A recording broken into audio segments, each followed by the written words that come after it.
Welcome back to CryptosRUs. I am George. We're all George. Strategy or MicroStrategy, aka MicroStrategy. Now, of course, MicroStrategy's own analyst and Saylor both predict that their company will outperform all listed companies in the future and will become the world's most expensive and highest market cap traded company on the planet, going up to $10 trillion because of their Bitcoin holdings and their Bitcoin strategy, right? Now, they of course are going to say this because they believe that they have the best strategy and a foolproof plan for their shareholders. But do others believe this? Well, it does seem like others do. So we know a lot of states are coming out their own Bitcoin reserve, right? 2 states, I believe, I don't know if it's 3, I think it's 2 that officially implemented a Bitcoin reserve, and many others are trying to do so, either getting their governor or trying to get through some kind of thing. But 14 states already report they hold more than $500 million worth of strategy shares already. So even though they may not be able to hold Bitcoin in their reserve yet, they're holding a whole lot of strategy stock already. So that tells you something. A lot of these guys want Bitcoin exposure. They want it. They crave it. And it's not going to stop. So whatever Saylor has done is definitely working. This is the reason why every time he raises money, in order to buy more Bitcoin, he could do it so easily. And it's always oversubscribed. Every time he's like, oh, I want to raise 500 million. I want to raise $1 billion, $2 billion. It's always done it seems like within minutes. You got people throwing money at him. Here's another one. A Saudi central bank acquires 25,000 shares of MicroStrategy, gaining Bitcoin exposure. Again, a lot of these companies or banks can't buy Bitcoin directly, but what they can do is buy strategy shares, which is kind of the next best thing outside of ETFs, right? And some of them can't buy ETFs either. So it's working. It's working. And Saylor could be, considered the next Warren Buffett just because of his I don't know if passion is the right word, but belief in this one asset class, Bitcoin. And that's amazing. Within the next 10 to 20 years, Bitcoin's market cap is going to be absolutely insane. It's really awesome to think about. And someone has something to say about that. I'm going to show you guys in a little bit. Outside of strategy, one other person and one other company also believes so, and that is Larry Fink of BlackRock. Look at yesterday. We had massive outflows from all these other funds, but massive inflow into one fund alone, BlackRock's. Again, I've been saying this for a while. Until someone can explain to me otherwise, I'm going to go with my theory, which is BlackRock and Larry Fink, they're buying their own ETF in some way or shape or manner. Because, when Fidelity and ARK or Bitwise, on a down day, you get Wall Street, and these fund managers are selling off their ETFs. They have to sell their Bitcoin, right? Grayscale has to sell. Yesterday was actually a pretty bad sell-off day, except BlackRock took in $400 million. So overall, it was a net positive day, $115 million, because of BlackRock alone. So obviously, they believe. Okay, and just like strategy how many people buy strategy as a Bitcoin play. Here's another one. A Brazilian listed company is putting $28 million of Bitcoin in their treasury.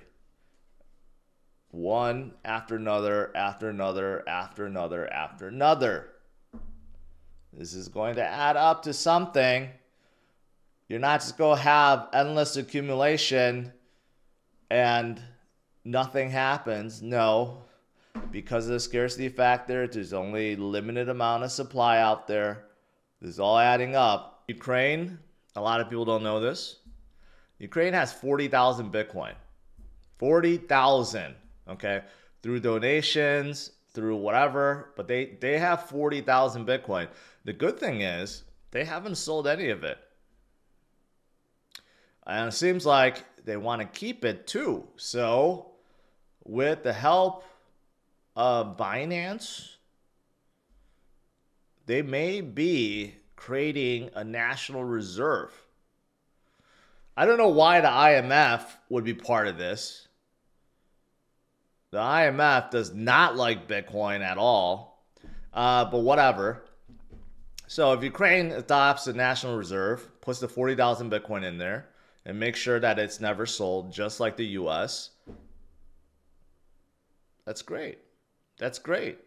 And hopefully other countries that also hold Bitcoin, for whatever reason, if it was confiscated or whatever, also gets held.